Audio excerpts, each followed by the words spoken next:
10, 9, 8, 7, 6, 5, 4, 3, 2, 1, 0.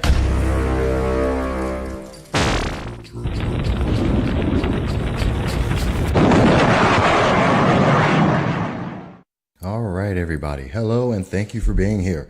This is Michael Voss, the Dragon of the Southern Tier, and I am on the No Soundbites Allowed podcast, which you can find on the Exceptional Conservative Network. That's right, the TECN TV Network. And I'm happy to be here with you on this Saturday, June 1st. It's a great day, great weather out there. I hope everyone is enjoying it. And at the same time, I hope you're enjoying the show and you've come in to check us out. And we'll be here from 12 until 2 p.m. And I look forward to seeing everybody. Please remember, you can contact us. You can call into the show at 607-242-9247. You are able to reach us on Twitter at the MV Consult, or you can reach us on Facebook. And of course, there is the chat room for the program itself.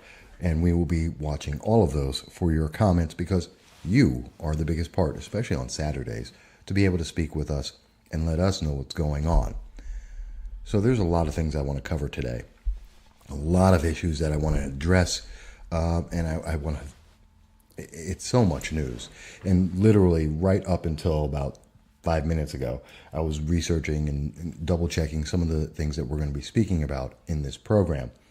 And I wish that it was all great news and everyone would be happy. That's not necessarily the case.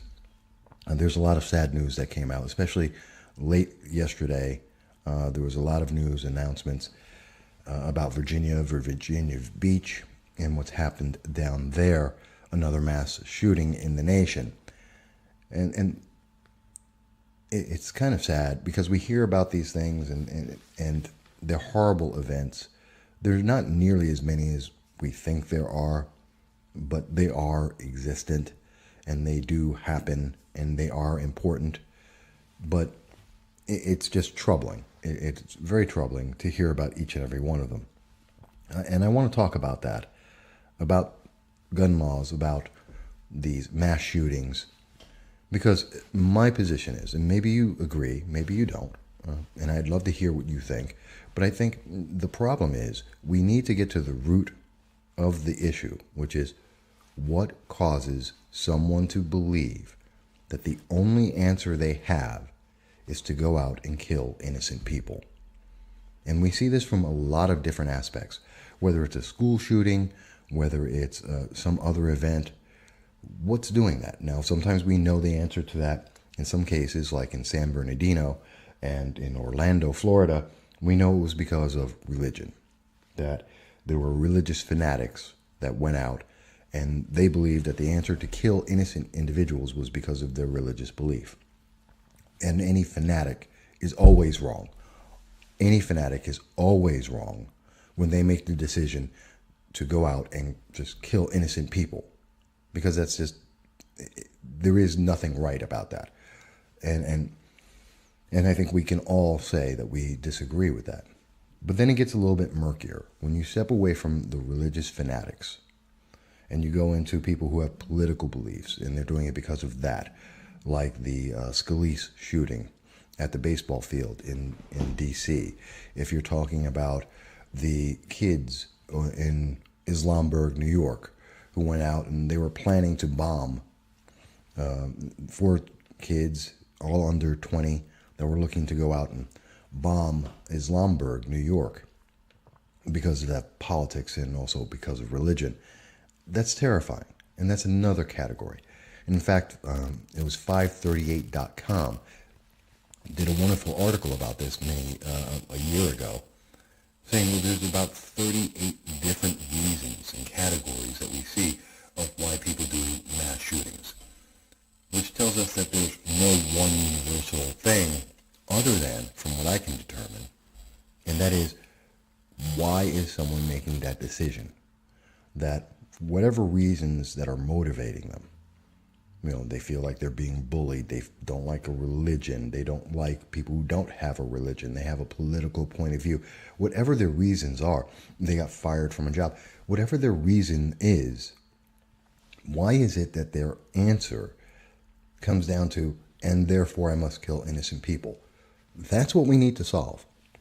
If we want to stop mass shootings, which exist around the world, and America does not lead the world in mass shootings, which is some misinformation that has been promoted a lot by major media. America is actually somewhere around 60th. But if we were to seriously put a dent in that, to slow that down, to stop that, we have to understand what is it that motivates that. And there's also the category, of course, of gang violence, which often spills into mass shootings because of the randomness. And we only need to look to Chicago to see that. And in Chicago, just last weekend, there were, 39 people shot, 7 people killed over the Memorial Day weekend, which is similar to almost exactly the same as what they had in 2018 and 2017. And they have every gun law that exists in the nation in force in the city of Chicago. The most restrictive place to own a firearm, and yet the deadliest place in the nation, with thousands, somewhere between 2,500 to 4,000 people being shot, with hundreds being killed, 3, 4, 500 people being killed every year. It's one of the deadliest places in the world. And they have every gun law you could possibly imagine. Which brings us back to laws do not protect people. Not from the criminal, not from the deranged, because they don't care about laws. So this whole emphasis, like the red flag laws that are out there, that are supposed to protect people, that are supposed to make you feel to be safer, and in fact are making you feel safer. There's a big difference. You're not in fact safer, but you feel, or some people feel safer. But at the end of the day, it still hasn't stopped the root problem. That some deranged criminal individual says the best answer is to go out and kill a bunch of people.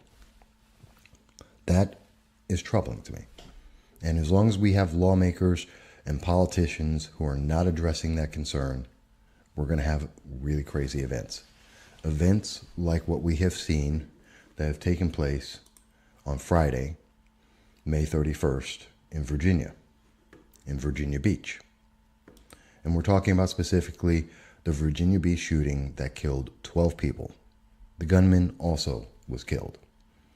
And as is the policy of this program, we're not going to mention the name of that shooter. They don't deserve that. They haven't earned that.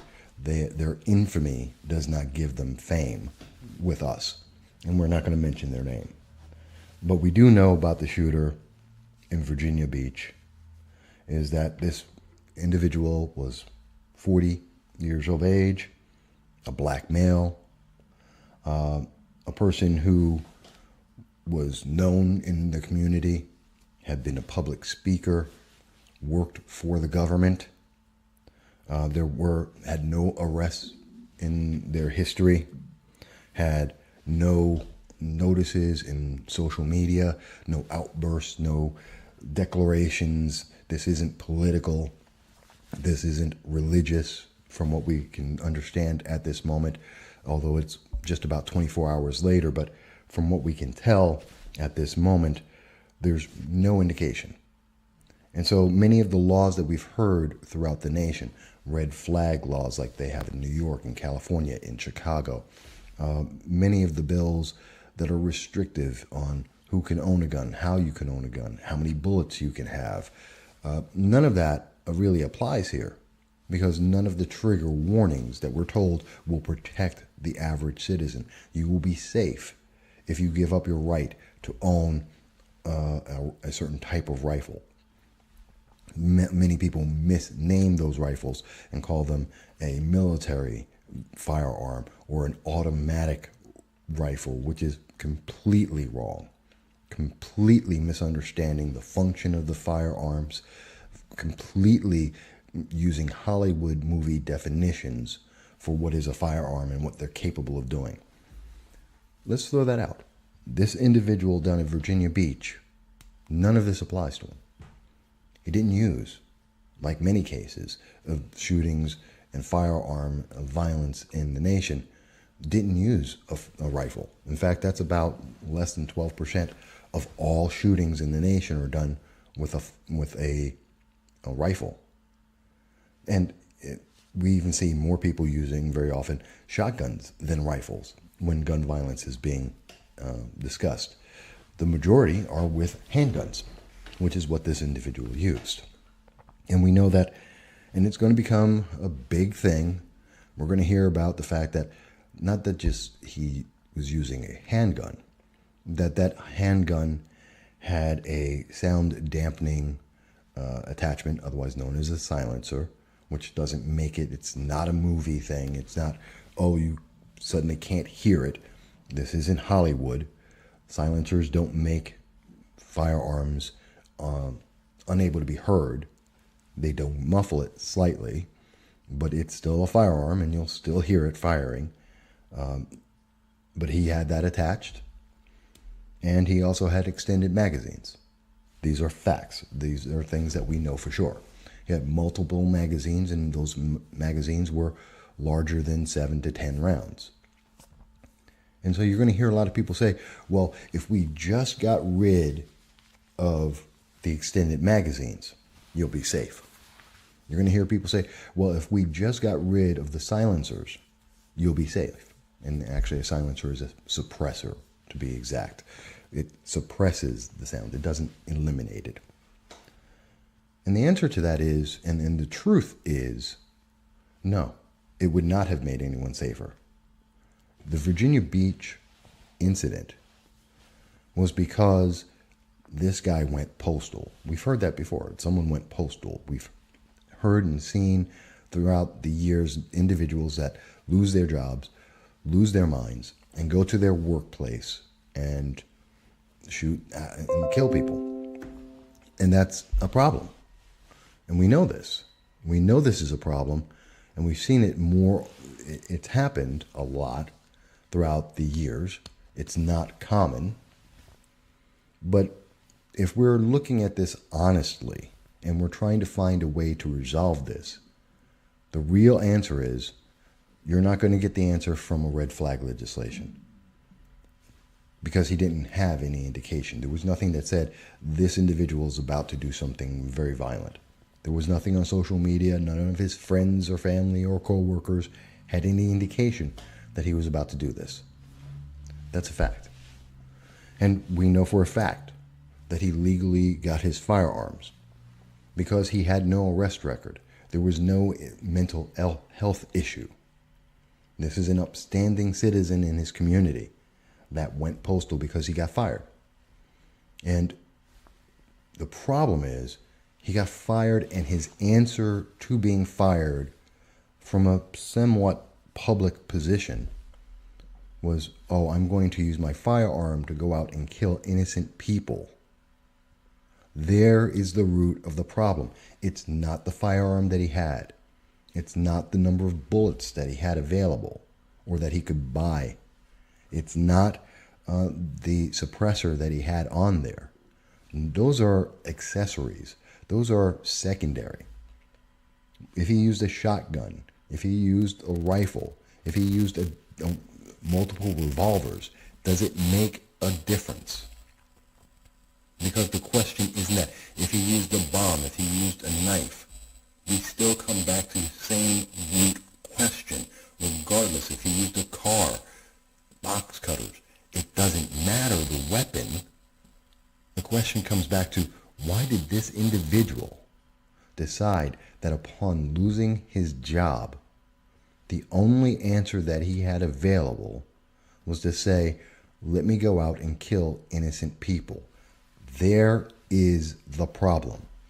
It's true of school shootings. It's true of mass shootings. It's true of any kind of gun violence of this nature. I don't care where you're looking at. When you have someone that comes to that, I don't care what kind of firearm they had, or whether they got it legally or illegally, which we see very often happening, that it's an illegal purchase. But it doesn't matter. Because the question isn't how to, the firearm, it's why did he make that decision? And I think we really need, as a society, to think about that and say, that's the real question. Why did they make that decision to kill innocent people? If we can answer that, I tell you, we would be far and away ahead on resolving this issue. And it's not because of how many firearms exist in America. There have always been more firearms than there have been people in this nation. There are massive numbers of firearms in Switzerland, and yet they don't have the same level of gun violence. It's not the firearms, an inanimate object. And we have seen people go out and do mass killings without firearms, with bombs, with cars, swords, hammers. The question isn't that. That's really a distraction. That is a political game. And if someone is emphasizing the firearm and not what motivated that individual, what answers this root question, you are being deceived. You are being deluded.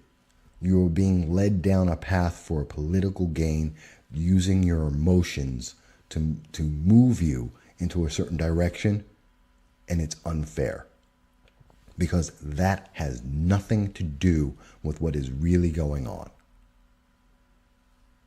That's my opinion. Not everyone will agree with that. But I cannot see how not addressing that root question is productive in any way. And I ask you, when you speak to your politicians, when you speak to people that you know, people that you are electing to office, ask them. I do. Ask them.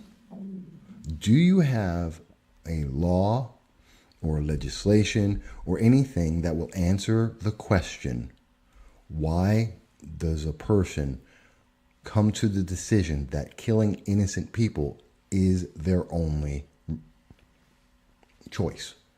That's their only means of expressing themselves, that they have to do that. If you have the law that can resolve that, I will support it. I don't care if you're a libertarian, if you're a Democrat, if you're a Republican, I could care less. If you can answer that question, if you have a law that addresses that aspect, I'm all for it. But I have not heard that. What I have heard, and what you will hear often, is people going out there and they are manipulating you emotionally. And I don't think that we're going to hear about the Virginia Beach shooting very much.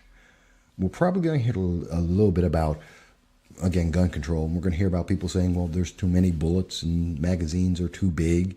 And we're going to hear about suppressors. But none of those are really the problem. None of those are the issue. You're going to hear about that for a day or two. And then like many of the cases that don't fit a Hollywood style direction. It's not a military style firearm. It's not this big beast of a firearm that they want to demonize. This isn't a individual who's politically motivated. This person is a person of color, the shooter. So they're going to shy away from all of this. And this story is going to go away because it doesn't match the profile that is used to emotionally manipulate people. And that's a shame, because we should be looking at this and saying, here's an example of someone who doesn't fall under any of the guidelines that are out there. None of these laws that are supposed to make you safer are working. None of them make you any safer. We have to look at something else. Let's look at the root cause. I don't know. Maybe it's just me. Maybe I'm barking at the moon here, but I think that's the answer. That's me. You may disagree, but there's a lot more, and we're learning more about this day by day.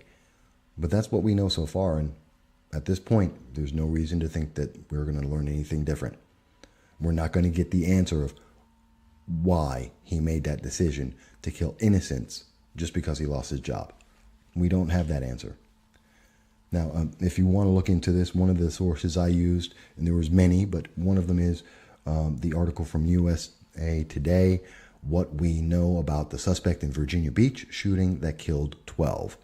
I would recommend check it out and see some of the things that I'm talking about, that there were no warning signs, and that the laws that you've heard about on gun control fail.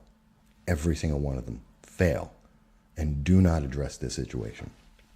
And therefore, we're looking at the wrong thing. When none of the laws are addressing it, we're looking at the wrong thing. We need to rethink how we're looking at this. That's a fact. All right, let's move on.